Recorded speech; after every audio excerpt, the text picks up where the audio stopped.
Please be advised that this episode contains extremely sensitive content, including child marriage and sexual assault. Listener discretion is strongly advised. As a minor, Saleema thought she was going on holiday to Bangladesh, a chance to reconnect with her roots and spend time with loved ones. But what unfolded was something no child should ever have to endure. Without her knowledge or consent, her parents had arranged for her to be married. Over the period of weeks that followed, they slowly coerced and manipulated her into believing that this was her duty and that this was her fate. What Saleema experienced was betrayal, and it was illegal. She was forced to marry a man she barely knew and was raped by her so-called husband. Isolated, terrified, and just a teenager, she was living in a nightmare, hidden behind the guise of culture and family honour. Thanks to the intervention of the British Embassy, Saleema was rescued. And today, she is standing in her truth, speaking not only for herself, but for the thousands of girls that are still silenced by shame, stigma, and fear. Welcome to Steph & Tea, where every week I'm going to introduce you to the people behind jaw-dropping, life-altering, true stories from all over the world. I'm Stephanie Jones, TV host, storyteller, and your partner in crime for the wildest podcast ride you've ever been on. Each episode, you'll hear shocking stories that'll make you realise we humans are capable of anything. Now, let's spill the tea.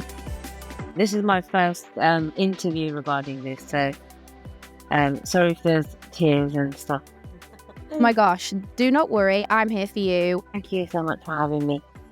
Saleema, tell me a little bit about your childhood, because you grew up in the UK. So I was born and raised in the UK in a small town near Luton, so not too far from London.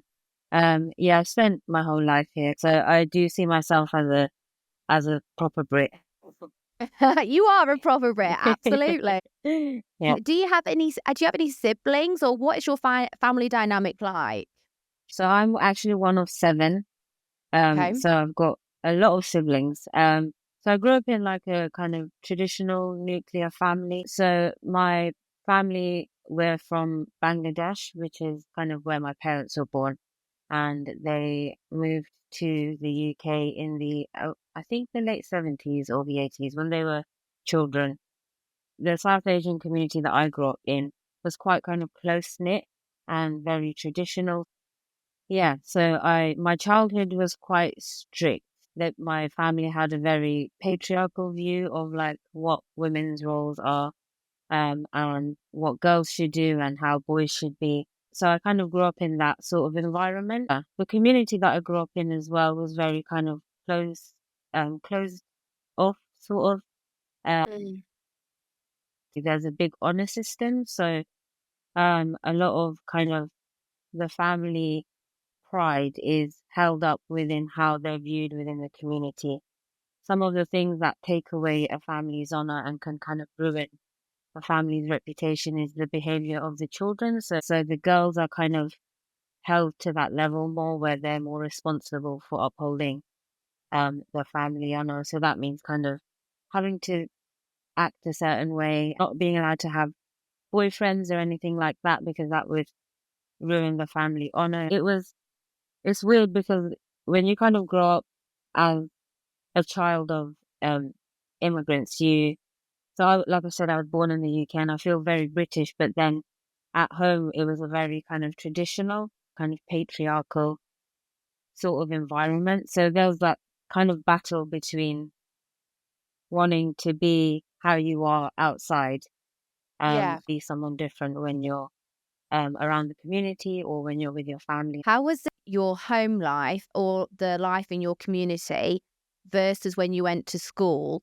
At school, I kind of felt quite like nobody really knew who I was, because I was kind of forced to wear a hijab from a really young age. So that's like a head covering. So from the age of like 12, I was kind of made to wear a hijab, and I never kind of wanted to wear it. There were a few occasions where I tried to like rebel and not wear it, but then it just kind of got me in trouble. So there was an occasion where I think I was 14 and it was non-uniform day, and I really didn't want to wear the hijab, and I decided not to put it on that morning. I let my mom know I was leaving, and she basically just stood in front of the door and refused to let me out. Then I just kind of knew that, unless I put it on, I'm not really gonna be able to leave the house. So it felt like I couldn't really be myself. I couldn't really explore what my hobbies were, what I like doing, what my personality was like. So I feel like that at that age you kind of start to figure out who you are more, and Yeah. like what your place is in the world. So I wasn't really able to do that for the first 17 years of my life. There'd be repercussions, like sometimes physical abuse. It's just that kind of feeling of there's always someone watching, and you have to be super careful with everything that you're doing. And just, yeah, it wasn't a nice feeling. My elder sister, she also went through that. She was a bit more rebellious than me, I guess. She got fed up of it. So she left home when she was 17. At the time, I was about 14. So when she left, most of the pressure from my parents fell on me. They started to kind of use that as an excuse to try to control me and say things like, it's your responsibility now. You have to make us look good in front of the community. Your elder sister left. Had you heard of anyone in your community having a forced marriage? You were very accustomed to arranged marriages. You've heard of it. It's not uncommon. But had you heard of people being married against their will? They've said, I don't want this, whether it was friends or family. I always kind of assumed that I was going to have an arranged marriage. As I got older, I started to realize that there is a difference. I started to kind of hear stories about forced marriages and the difference between the two. I do remember growing up, one specific girl, she had reputation within the community that I grew up in. I think people thought she had a lot of boyfriends. I don't know if she did or not. And I do remember at one point this girl going to Bangladesh with her mum and getting married. No one really heard from her in years. No one saw her in years. It must be so hard growing up. You're hearing different stories, whether it's someone's gone all of a sudden, like, oh, they're married and they're not around anymore. Did it ever cross your mind, my mum and dad will force me into a marriage, like one that I'm totally against? Did that thought ever go into your mind? In all honesty, I didn't think that it would happen to me. What had happened was my big sister ran away. She kind of experienced a lot of what I experienced, but more physical abuse. So she ran away, and I started to rebel more. I'd kind of go and hang out with my friends more, which they didn't like. I think they were really worried that I was going down the same path as my big sister. They didn't Right. want me to run away. Their reason for wanting me not to leave wasn't because, they love me so much. It's because of what will the community think. Priority was the community first above the children. Yeah, pretty much. They was lying to the community about where my big sister was. Do you know where they said she was? For years, they told people that she'd gone to university and she was kind of staying away for studying. I think they used that excuse for like 10 years. All of that was happening. And then one day, my mum, she said, oh, we're going to Bangladesh, which was weird in itself because it felt like it was just really suddenly booked. So this wasn't something that you normally did. It wasn't like your traditional family, like in the summer holidays, we go No. back home, we go to Bangladesh. So this was like out of the blue. Yeah, I've been to Bangladesh before. I've been twice before. Flights to Bangladesh aren't cheap, and we come from such a big family, but it wasn't affordable, so we hadn't gone in years. At the time, I didn't even have like a valid passport. Okay. I didn't want to go. I didn't really. I guess it was probably a gut feeling, a weird feeling, like I don't really want to go. I hope my Yeah. passport doesn't come back in time, sort of thing. So my big sister who ran away, my mum had coerced her into coming with us. I think my mum told my big sister that if she it doesn't come, then she'll never be allowed to see her younger siblings again. So that's what kind of made her come. But she was receiving support from a women's organization who kind of gave her best tips on like what to do. She had her passport with her the whole time. She had a phone. She went prepared. And I guess if there was any danger to anyone, no one thought it would be towards me. Everyone assumed if there was anyone in danger, it'd probably be her. When British Bangladeshi girls go back to Bangladesh, even if your parents don't want you to get married, you are going to get like marriage proposals. It's very common, like you're seen as sought after because they assume we're wealthy because we're British. I kind of made a joke to my dad and I said, don't even like bring up getting married. And my dad was the one that I kind of trusted more than my mum. Like, don't bring up marriage. I'm not getting married. And he laughed it off. I just thought my dad would never let that happen to me. So like, even if my mum suggests it, like, and I was always kind of a daddy's girl growing up. So I assumed that my dad would maybe protect me. So at this point, you're a minor, you're under the age of 18, you're going away with your parents, your elder sister is also with you, you're thinking everything's fine, you go to Bangladesh. At what point do you start thinking, hey, something's wrong here or something's not quite right? Or, were there any signs or what happened? Initially, we were staying in my maternal grandparents' like townhouse in Bangladesh. One of the conditions that my big sister had set with my parents before going was as soon as we get there, you need to book my return flight for within a week. So they promised that they would do that. And when we got there, obviously they didn't. But my sister was prepared for that to happen. She was in contact with her support worker and they'd given her the tips on what to do if she feels unsafe. So we got there. They weren't booking her return flight back like they said they would. And then I think like a week or two later, the British Embassy came and they took her back. She was just taken, the British Embassy just came and took her and she was gone. She was there like no longer than 2 weeks. The British Embassy came and took her, and that was it. Whilst we were there, there's a specific family that we were spending a lot of time with. I knew the family because they used to come on holiday to England. They were nice people, friendly. They had an older son who was about 3 years older than me, who I never spoke to. He was just kind of there. He'd play with my younger siblings, but I never spoke to him myself. My mum came into my bedroom one day and she was kind of making small talk. And then she kind of asked me, so what do you think of their family and what do you think of their son? I was like, why? Then she was like, well, they've said they want you to marry their son. I kind of laughed at her because I thought it was like a joke or it's just such a stupid thing to suggest. Initially, the conversation started like that. Over the kind of next 3 to 4 weeks, she basically just would come into my room every single day and say, just get married to him, just get married to him. She'd just constantly pressure me. She'd use like quite emotionally abusive tactics. I said to her, look, I don't want to get married. I want to go back home and finish my A-levels and then go to university.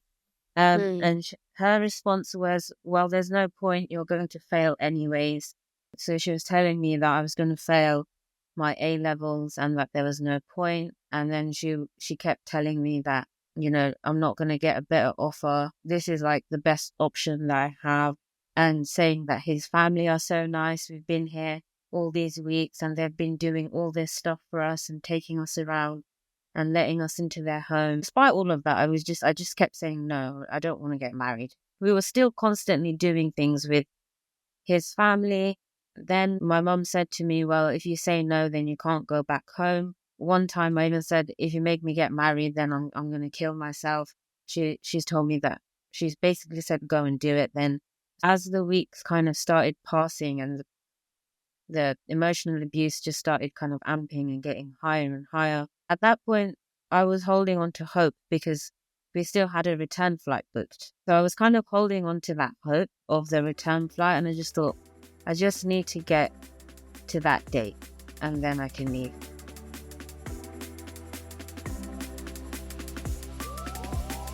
If I get to that date and it's not happened, then I'm just going to go home and life will resume, I suppose, as normal. I just thought, like, she's just going to keep doing this until the day of the flight, and then I can go home. Then his parents and my parents would force us to go on dates together. And like, I told him I do not want to marry you. Like, I even told him things to put him off me so that he would say no. Because I thought, okay, no one's listening to me. So I was kind of telling him, like, I have a boyfriend. Just telling him things that I know that a traditional Bangladeshi boy wouldn't want his kind of future wife to be like. I was trying to put him off me. That wasn't working. Then like a week before our flight was due, my parents moved us into their house. So finally, the day where we were due to go home had arrived. And I remember waking up really early, really excited, thinking, yes, this is over. I'm going to go home now. 3 or 4 hours before our flight's due, my dad gets a phone call and he answers the phone in front of me. And my dad's not a good liar. Like he does an awkward laugh when he lies. And he did his awkward laugh and said, "Oh, our flight's been cancelled." They said, "Oh, there's a issue with the aircraft, so our flight's been cancelled." And bear in mind, I'm only 17 years old and I haven't really traveled much. I don't have access to any kind of internet or anything. But I knew that was a lie anyway. Yeah, the flights got cancelled. Well, we weren't getting on the flights. Within a couple of days of that happening, I just kind of realized they're not really going to let me go home until I Until you agree say to yes. this. Like, they've even cancelled flights. They've moved us into their house. They're forcing me to go on dates with him. I was so, like, just psychologically exhausted from the whole thing. The harassment, the abuse, the forcing you to live with this other family, the dates. You were still a minor. You're not even 18. You're dealing with so much at that point. You've even threatened your own life to your mum and had, it sounds like, very little like response. What was going through your mind at that point after you're like, okay, I've literally said no, I've tried to put him off, flight home is obviously just either not happening or it's a complete lie, what they're saying. I was just so exhausted, and my mom kind of said to me, "Okay, if you agree to get engaged to him, then you can go home." So I thought, okay, that means technically I'm not married. But what I didn't know was in Bangladesh, the engagement is actually like an Islamic marriage. What she actually meant by engagement was get religiously married to him. So there's me kind of thinking, okay, I'll just agree to getting engaged and then I can go home. So the day of the engagement came and it was an Islamic marriage ceremony, not an engagement party. So the way Islamic kind of marriages work is like an imam will come and he was saying something to me. I don't know what he was saying, if he was even speaking Bengali or if he was like reading something from a religious text. I don't know what he was saying, but the women around me were like, say this word 3 times. So I kind of said it, not realizing that I'm getting married. After the party finished, my mum had a pre-packed suitcase ready for me. They put me and him in a lift together, and my mum gave me the suitcase and said, "Oh, like there's everything you'll need in there." I was really confused. I was saying, where am I going? That's when they told me, well, you're married to him, so you have to go and stay with him. This is like your honeymoon. So at this point, really, you're now married and you're finding out in that moment that that's it. That's your husband. Goodbye, basically. Pretty much, yeah. So I said I don't want to stay with him. I was staying in a hotel with this guy for 2 days. Basically, he raped me that night, and for the remaining weeks that I had to live with him, it was just constant. That night, we got to the hotel. He forced himself on me, and I don't remember what happened. I think my body had kind of just shut down by then. So after the rape happened, I had like an excruciating pain in my abdomen. It's the worst pain I've ever had. I don't think I've ever had pain like that kind of ever since or before. Even he kind of got worried about me because it was that bad. And they gave me some medication and I woke up like 14 hours later.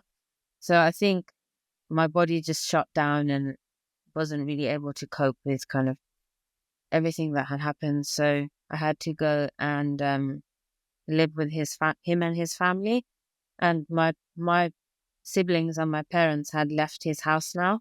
So now they'd left me there with his family by myself. One day when he wasn't looking, I used his phone to send my friend a text back in England. Because obviously I hadn't come home now and they were probably like wondering where's Saleema. Like I had a close group of friends. When he wasn't looking, I used his phone to call my friend. And I told her that I got married and that I didn't want to get married. So she told my older sister. My older sister contacted my mum and said, "Where's Saleema?" And then my mum told her, "Oh, she's gone shopping with your grandmother's sister." She knew that was weird. My big sister gave them an ultimatum and said, if I don't hear anything from her, I'm gonna do something about it. So I remember one day I was asleep. It was like 1 o'clock in the morning. The guy that I got married to, his dad came in and he had the phone and he said, "Oh, your big sister's on the phone. She wants to talk to you." So I think that was like what they were doing to try and like get her to leave them alone kind of thing. So I spoke to her. Luckily, no one around me spoke English. I felt really uncomfortable. I told her that the guy that they forced me to get married to was like right next to me. And she asked me, "Are you sleeping in the same bed as him?" And I said yes. And she knew straight away that there's no way my parents would let me sleep in a Yeah. bed with someone and unless I was married to them. So that was kind of the confirmation that she needed. She then applied for a forced marriage protection order for me and all of my siblings and told the authorities what was going on. She made the family court aware, and then the family court sent an order to my parents in Bangladesh, telling them that they had to come back with all of the children before a specified date, or otherwise the authorities would get involved because none of us are like dual citizens. We only have British citizenships. I guess in a way that might have helped us because if we did have Bangladeshi citizenship, they could have kind of argued to keep us there. We returned home, and for like a good month or so, I was still quite brainwashed from the whole experience. My parents, I think they were really scared because now we're back. So they were still kind of saying stuff or using like psychological tactics to try and make me not tell anyone. Yeah. So my youngest sibling at the time was around 5, and I was really close to him. They were telling me that if I told anyone, that all of my siblings would go into care and it would kind of be all my fault. I started to slowly come back to myself and realize that I'm back home now and like nothing can happen to me. One day we were arguing. I'd had enough. I put my shoes and my coat on and I just went for a walk just to get some fresh air. Like my trail of thought wasn't, okay, I'm running away. But as I'm on my walk, I see my parents' car coming behind me. So they're driving around looking for me. I see the car coming up behind me and I don't know, this is like my fight or flight response kicking in. I didn't make Yeah. a conscious decision to run. My legs just started running as fast as I could. They were coming up behind me. I was running. Obviously they had a car, so they managed to catch up with me. I'd fight them off, run away again. They'd catch up with me. I think this happened a good 4 or 5 times where like my dad was driving, they'd catch up with me. My mum would get out, try and drag me in the car. I'd kind of manage to fight her off and carry on running. This happened a few times. But obviously, like, I had lost so much weight from the whole experience, and after like running for however long, I didn't have the energy to fight back anymore. I was fighting back in the car as well. I was trying to kick the window so that they would kind of let me out. And the next thing I know, the police pull us over. And that's because a member of public had seen them drag me into the car and reported it. So whoever that person was, they really did help. So the police pulled us over. They said to me, is there somewhere else you can stay? So I went and stayed at my friend's house that night. I went back to sixth form the next day, and that's when I kind of told the teachers everything about what Yeah. had been going on. I told the teachers, and within that same day, the teachers kind of coordinated with social services to get me a train ticket to London. And then I moved into a women's refuge. At the time, could you process what was going on? Did you ever realize, do you think, the severity, or do you think it was so stressful that you just completely shut down and you were like just surviving? The whole thing happened so quickly. So we went to Bangladesh late August.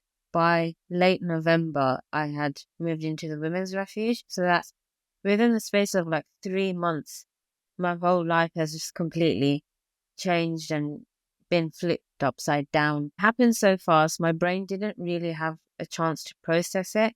Like, I had quite a lot of health problems after for a few months. Like, I had a constant abdominal pain. I had lost so much weight, and so I wasn't ill, but I just wasn't well. For a while actually after that. I think my way of coping with all of that was by achieving stuff. So when I first moved into the refuge, I would just want to finish my A levels and go to university like I always wanted to. So I think that kept me really busy.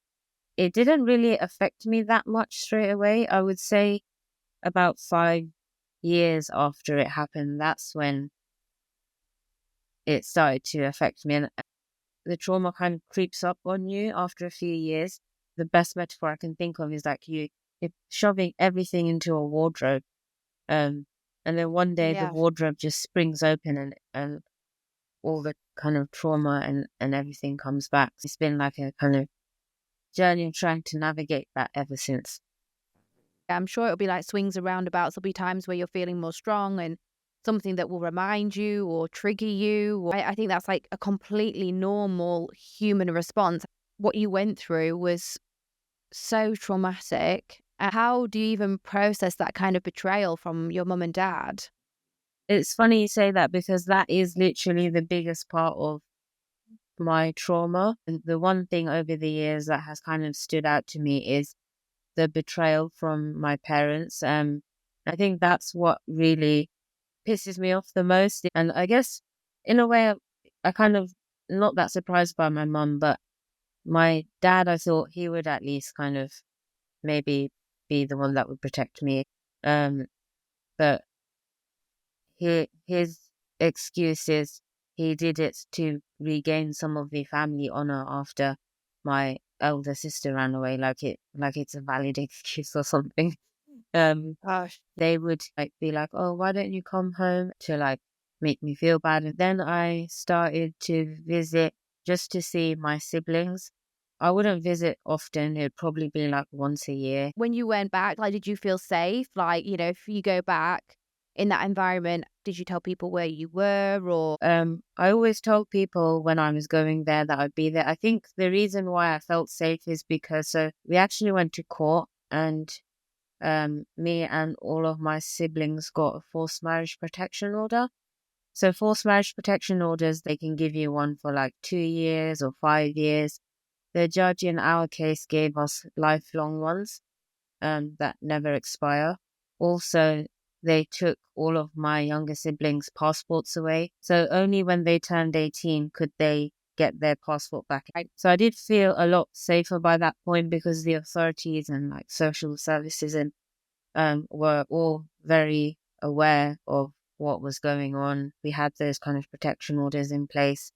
I knew they couldn't do anything to me and I was physically safe, but just the trauma of being around them, they'd kind of just pretend that nothing happened and act really kind of awkward and smiley, and it was really weird.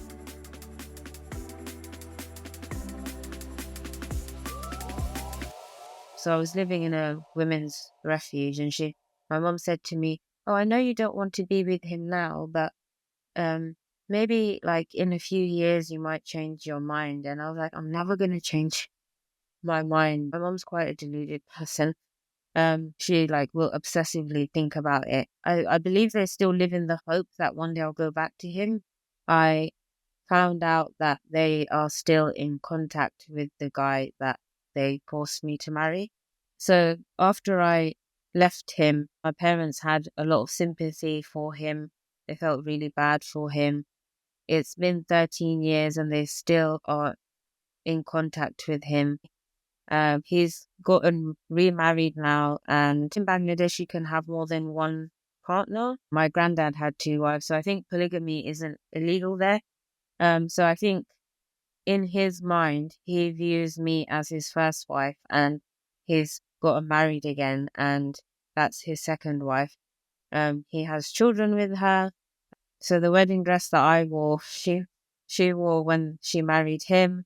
Apparently, there's still pictures of me in the house. They basically treat him like a son. And when I found that out, that's when I completely just cut all ties with them. I don't even want to call him your husband, to be honest, because I just I feel just like it's referred to him wrong. as the guy I was forced to marry. What was he like towards you? Was he kind to you ever? Tell me a little bit about him. He was about 3 years older than me. To be honest, in a way, I actually kind of started to like him. And I think, so for me, that's where a bit of I get some feelings of shame about it. Like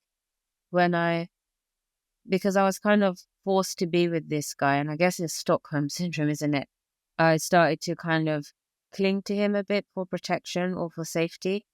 So I told him all these things about me that would make me not want him, like I have a boyfriend. And he said that he wouldn't tell his parents that because women can be murdered for that. Maybe it was all a manipulation tactic, I don't know. But he could have told and probably got me into a lot of trouble, and he never did. You were almost like leaning on him for a bit of protection. So Yeah, and I don't know if that was genuine, because he was always like, he seemed really keen on the idea of getting married to me. So he was like, well, I will just do whatever my parents say. So I was telling him all these things. Then he'd say, like, if I told my family this, she'd get murdered, or like you get in a lot of trouble. So he made out like he really cared about me. Once my parents left me there with him, he was like probably the only person that I could have relied on, or he's the only person I could really tell if I needed something, or stuff like that. Because I didn't have money he to was buy then, stuff. yeah, you're completely reliant on him. You've got no family, no money, no job. You're in a foreign country. Did you have any idea that would be expected of you to go along with whatever he wanted? Or did he ever listen to you? Did he ever care about what you were going through, your feelings? So initially, when he kind of made the advance towards me, this was on the night of when I got tricked into marrying him. So when he first made the advance, I made it clear that I don't really want to do it. But then he kind of carried on touching me without my consent, and he was saying that he thought that because I was his wife, he was allowed to. And then he started getting annoyed because I said so, like, you would let your boyfriend before you married me touch you, but not me. And I guess he brought that up because he wanted to remind me that he could still go and tell anyone about It's like that. holding it over you, like almost like, let me do it or I'll tell them you've done it with somebody else or something. I basically knew, like, what am I going to do? Like, who am I going to go and tell? So I just kind of have to do it. It's not like I can call the police. I don't really think that there was much I could have done. Like, even if I managed to stop him from having sex with me, I think it would have eventually happened anyway, because I'd wake up to being fondled by him and stuff like that. So there was like no respect in terms of what I wanted. And I know he knew what he was doing was wrong, because just before I left, he said he felt bad for making me have sex with him. So he knows that I didn't want to do it. And I think a part of me thinks that that's why he was more eager to get married than I was. He says he was a virgin, and he probably thought of like, if I get married, then I can have sex, kind of thing. Yeah. So I'm so sorry. yeah, thank you. What you've endured. You are so incredibly brave, and the things that you've gone through. And I'm just so sorry that you've been let down really so badly by the people I feel that are the ones who are meant to protect you the most. When you've been through something, you don't realize the gravity of a situation. So like if a person was telling me they'd kind of been through this, I would react how you are. But for some reason, like when it's me, I think it's just maybe it's my coping mechanism. Like my Maybe, brain won't yeah. let me. I think that makes sense. It's a survival Yeah. mechanism, right? Probably been able to like turn it off. I do think it's a coping mechanism, I hope you really know how incredible you are. Seriously, you are so brave. A lot of girls have been through what I've been through. We've seen it happen to the women in the generations before us.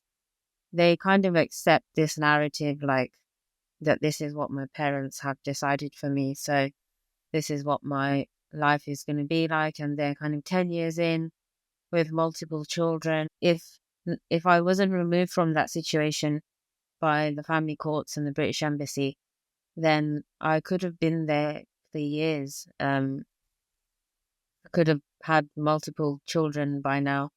So in a way, I feel like I'm the lucky one, because I know there's so many that end up kind of just accepting that that's their life. And a lot of people are really scared to make their family look bad or to upset their parents. And like it's like sacrificing your life and your happiness to make other people happy, which I don't know, maybe it makes me selfish, but I'm not willing to do. You're absolutely not selfish. Don't even for one single second even let that ever come into your head.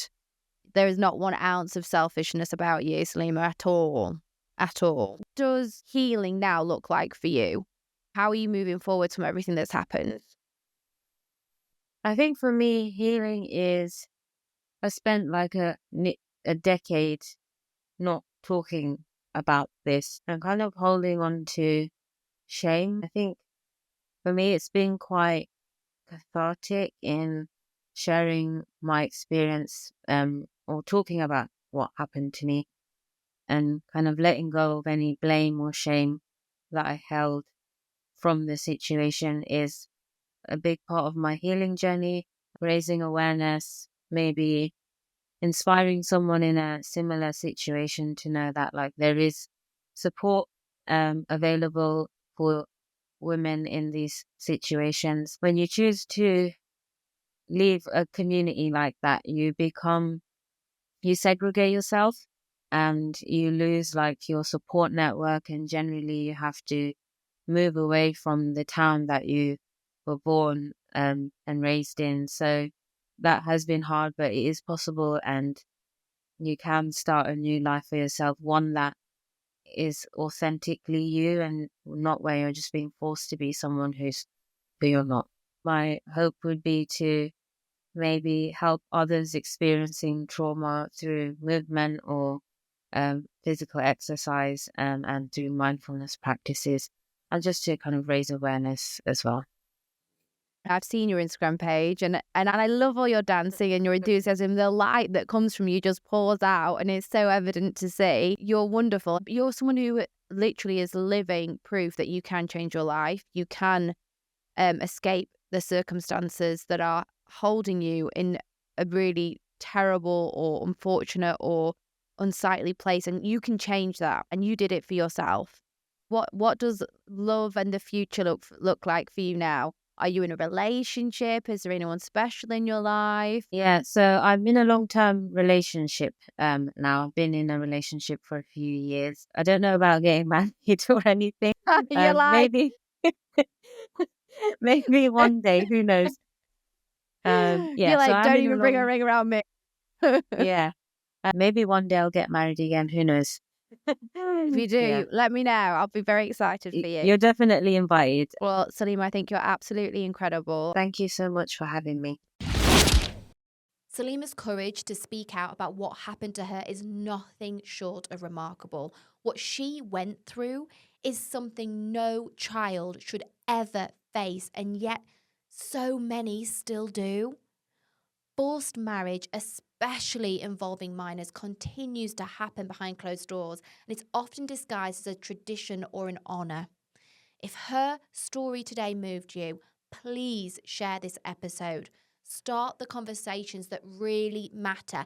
And if you know someone that is experiencing anything similar, know that help is out there and you are not alone. I want to thank Saleema from the bottom of my heart for her bravery, her honesty, and her strength.